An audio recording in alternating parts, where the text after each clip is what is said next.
Everyone, ఈరోజు నేను discuss చేసే టాపిక్ వచ్చేసి బనానా మొక్కని మన ఇంట్లో ఎలా గ్రో చేసుకోవాలి అనే దాని గురించి డిస్కస్ చేస్తున్నానండి.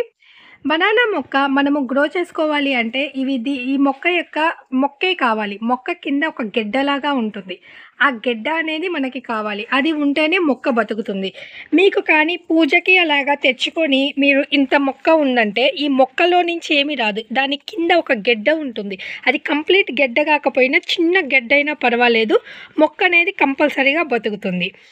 మీకు వీటిలో డిఫరెంట్ వెరైటీస్ ఉంటాయి. కూర అరటికాయలని, ఎల్లంక అరటికాయలని, చక్కెరకేళి అని, అమృతపాణి, ఇలా డిఫరెంట్ వెరైటీస్ అరటికాయలు అనేవి మనకి మార్కెట్లో అవైలబుల్గా ఉన్నాయి. మీకు ఎవరైనా తెలిసిన వాళ్ళు ఉంటే వాళ్ళ దగ్గర మీకు నచ్చిన వెరైటీ బనానా ప్లాంట్ని మీరు పక్కన ఉండే పప్స్ని మీరు తెచ్చుకోవచ్చు. ఎందుకంటే ఈ ఒక్కొక్క మొక్కకి చాలా పప్స్ వస్తాయండి పక్కన సైడ్ బ్రాంచెస్. వాటిని మనం ఎంకరేజ్ చేయకూడదు. ఏదైనా ఒక మొక్క ఉంటే ఆ ఒక్క మొక్క పక్కన ఇంకొక మొక్క, అంతే. అంతకు మించి వచ్చిన పప్స్ని మనం తీసేయకపోతే మనకి కాయలు కానీ మొక్క కానీ ఎదిగే ఛాన్సెస్ అనేది ఉండదు. ఇప్పుడు మార్కెట్లో మనకి దొరికే బనానా మొక్కల్లో చిన్న చిన్న మొక్కలకే బనానా కాయలు వచ్చేయిగా మనకి టెర్రస్ గార్డెన్ మీద గ్రో చేసుకున్నట్లు మార్కెట్లో అవైలబుల్గా ఉన్నాయి. మీకు దగ్గరలో ఏదైనా నర్సరీ ఉంటే మీరు అలా కలెక్ట్ చేసుకొని ఆ మొక్కని గ్రో చేసుకోవచ్చు. ఆ మొక్కకు కూడా పప్స్ వస్తాయండి. కంపల్సరీగా ప్రతి ఒక్క బనానా మొక్కకి అనేది చుట్టూరు అనేది పప్స్ అనేవి కంపల్సరీగా వస్తాయి. వాటి నుంచి మీకు ఎన్ని మొక్కలు కావాలంటే అన్ని మొక్కలు అనేది మీరు గ్రో చేసుకోవచ్చు. బనానా మొక్క మనం కానీ టెర్రస్ గార్డెన్ మీద గ్రో చేసుకునే పని అయితే మనకి 15x18 అనేది మినిమం సైజు కంటైనర్ కావాలి. ఆ సైజు గ్రో బ్యాగ్ ఉంటే సరిపోతుంది. ఒక బనానా మొక్కని నార్మల్ వెరైటీ, హైబ్రిడ్ వెరైటీ కాకుండా ఇలా నార్మల్గా గ్రో చేసుకునే దానికి ఒక 18 ఇంచెస్ ఉండే ఏదైనా గ్రో బ్యాగ్ సరిపోతుంది. మినిమం మ్యాక్సిమం 24 వరకు మీకు దగ్గర ఉండే వాటిలో అవైలబిలిటీని బట్టి మీరు గ్రో చేసుకోవచ్చు. ఏం లేదు, 18 ఇంచెస్లో పెట్టుకుంటే మనకు ఒక 2-3 హస్తాలు వచ్చేసి ఆగిపోతుంది. అదే 24 ఇంచెస్ అట్లా పెట్టుకున్నామంటే మనకి బనానా కాయలు అనేవి ఎక్కువగా వస్తాయి. అదే డిఫరెన్స్. ఆ కంటైనర్ సైజుని బట్టి మన కాయలు అనేవి డిపెండ్ అయి ఉంటుంది. మనము మొక్క వేసుకున్న 6 నెలల లోపల మనకి కంపల్సరీగా అనేది ఈ గెల అనేది మనకి తెలియకుండానే మిడిల్ పార్ట్ నుంచి ఒక ఆకులాగా వచ్చి దిగుతుంది. అది దిగినప్పుడు ఈ పువ్వు అనేది వస్తుంది. ఈ పువ్వు వచ్చినప్పుడు మీరు ఆ పువ్వుననేది మీరు ఎంత ఆ హస్తాలు ఉన్నన్ని రోజులు అంటే ఎన్ని కాయలుగా వస్తాయో అన్ని రోజులు ఉంచేసి తర్వాత ఆ పువ్వుననేది మనం కట్ చేయాలి. ఈ పువ్వుతో కూడా మనము కూర చేసుకోవచ్చు. కిడ్నీలో రాళ్ళు ఏమైనా ఉంటే ఆ ప్రాబ్లం అనేది ఈ పువ్వు కూర చేసుకుంటే అరటి పువ్వు కూరతో తగ్గిపోతుంది. చాలా మందికి ఈ పువ్వుని ఎప్పుడు హార్వెస్ట్ చేయాలో తెలీదు. ఈ హార్వెస్ట్ ఏం లేదండి, ఆ కాయలు అనేది నిలబడినప్పుడు ఆ పువ్వుని కట్ చేస్తే ఉన్న కాయలు అనేవి పెద్దయ్యావు. ఇలా ఉన్న కాయలు అనేవి పెద్దవవ్వాలంటే కంపల్సరీ పువ్వుని హార్వెస్ట్ చేయాలి. ఇక్కడ మీరు చూస్తున్నట్లయితే ఇక్కడ అనేది కాయలు రావట్లేదు. ఎప్పుడైతే రావటం ఆగిపోతుందో ఆ గెల కెపాసిటీ అంతే అని చెప్పేసి మనము వాటిని ఆ పువ్వుని కట్ చేసేయాలి. కట్ చేసేస్తే ఉన్న కాయలు అనేవి మ్యాక్సిమం సైజ్ వస్తాయి. ఆ గెల పడిన 3 నెలల లోపల మనకి ఈ గెల అనేది హార్వెస్ట్కి అనేది వస్తుంది.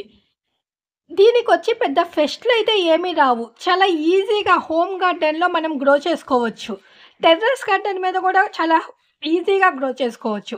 దీనికి పెద్ద మెయింటెనెన్స్ కూడా ఏమీ ఉండదు. జస్ట్ ఆకులు ఎండిపోతాయి కదా, ఆ ఎండిపోయిన ఆకులు అనేవి కట్ చేస్తే సరిపోతుంది. అంతకు మించి ఇంకేం లేదు. ఇక్కడ మీరు చూస్తున్నట్లయితే ఈ మొక్క పైన ఒక 5-6 ఆకులు తప్పించి మిగతా ఆకులు మొత్తం ఏ మొక్కకి లేవు. అన్నీ అనేవి ట్రిమ్ చేయబడ్డాయి.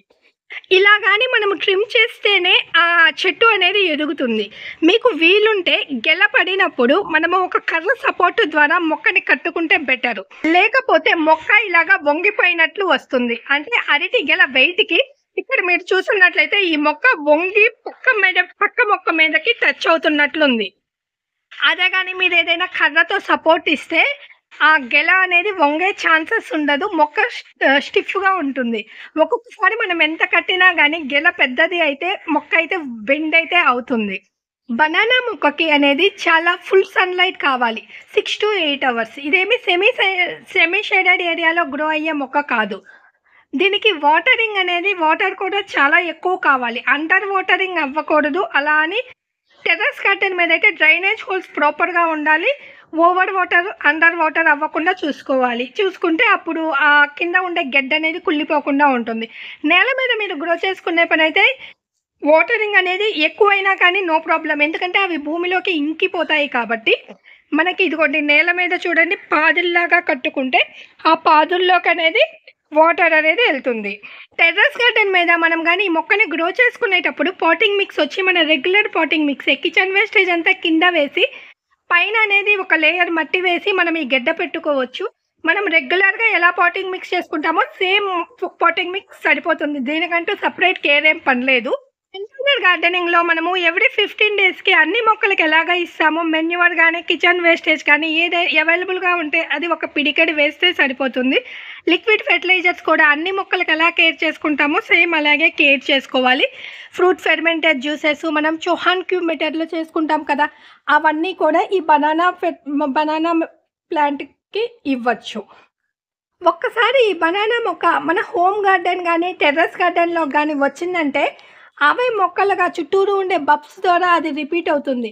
చాలా మొండి మొక్క, ఈజీగా చనిపోదు. గ్రో కూడా చాలా ఫాస్ట్గా ఉంటుంది. చూస్తుండగానే అసలు పెద్ద పెద్ద ఆకులతో చాలా బాగా గ్రో అవుతుంది. మీరు గెలలాగా కాకపోయినా ఒట్టి ఆకుల కోసమైనా కానీ మీ టెర్రస్ గార్డెన్ మీద గ్రో చేసుకోవచ్చు. చాలా ఈజీ టు గ్రో అండ్ లో మెయింటెనెన్స్ ప్లాంట్. ఇక్కడ మీరు చూసినట్లయితే ప్రతి బనానా మొక్క ఒకటి గెల వచ్చింది, రెండో మొక్క ఓన్లీ సపరేట్గా ఒక పక్కన ఒక మొక్కను ఉంచేశారు. మిగతా అన్ని పప్స్లు మొత్తాన్ని కూడా మనం ఇక్కడి నుంచి తీసేసాము. కావాలంటే ఇక్కడ కూడా చూడండి సేమ్ అలాగే ఒక గెల వచ్చింది ప్లస్ పక్కన ఒక మొక్క. అంటే ఆ గెల హార్వెస్ట్కి వచ్చే సమయానికి ఈ మొక్క గెల అనేది తయారవుతుంది. ఇలా కానీ ఒక గెల హార్వెస్ట్ అయ్యే సమయానికి పక్కన ఇంకొకటి గెల రెడీ అయ్యేట్లుగా పెట్టుకుంటే మనము సంవత్సరం అంతా కూడా అరటి పండుని మన ఇంట్లోనే గ్రో చేసుకోవచ్చు. మీరు ఏదైనా వెరైటీ మీకు రెగ్యులర్గా అంటే 365 డేస్ మీకు ఏదైనా వెరైటీ అరటి మొక్క కావాలి అంటే మీరు ఇలా ప్లాన్ చేసుకోండి. ఒకటి హార్వెస్ట్ కేజ్కి అంటే ఒకటి గెల దిగంగానే ఇంకొక పక్కన ఒక మొక్కను ఎంకరేజ్ చేస్తే అది గెల వస్తుంది. ఇది వచ్చి కంప్లీట్ కేర్ బనానా ప్లాంట్ని ఎలా గ్రో చేసుకోవాలి అనే దాని గురించి. మీకు ఏమైనా డౌట్లు ఉంటే కమెంట్ రూపంలో అడగండి. నచ్చితే లైక్ చేయండి, షేర్ చేయండి, సబ్స్క్రైబ్ చేయండి. Wish you A happy gardening. Thank you for watching.